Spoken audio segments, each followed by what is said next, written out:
He was sentenced to life in prison for killing 3 American Indian women in Minneapolis back in the 1980s. And it was in prison where Billy Glaze died today.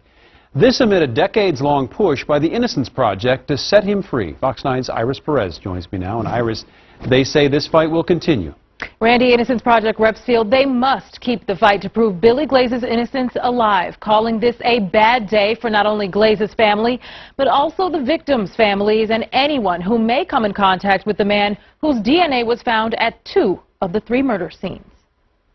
It's tragic. Attorney Ed McGarian learned only late last week his client, Billy Glaze, battled stage 4 lung cancer, a battle the 72-year-old lost in his Delaware jail cell. The victims' families don't gain when the wrong person is inside. Advocates at both the Minnesota and New York Innocence Project say Glaze was possibly only weeks away from learning if a judge would grant him a new trial. Through DNA evidence, we were able to demonstrate that he was actually innocent of the serial murders that he was convicted of.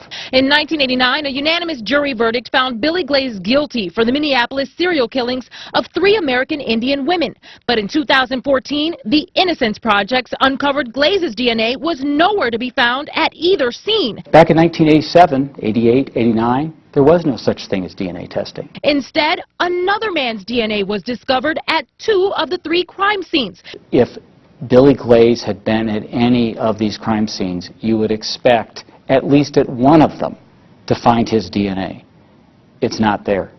But the DNA of a man who abducted and raped a Native American woman in the same time frame was found at 2 of the 3 murder scenes. That man's name sealed, but McGarian says the man with the DNA match is a free man who likely still lives in Minneapolis.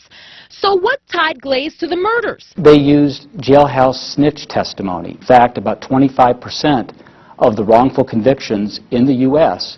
are based upon this jailhouse snitch testimony. The Hennepin County attorney in a statement writes his office, quote, has never wavered in its belief that Billy Glaze and Billy Glaze alone was responsible for these serial killings.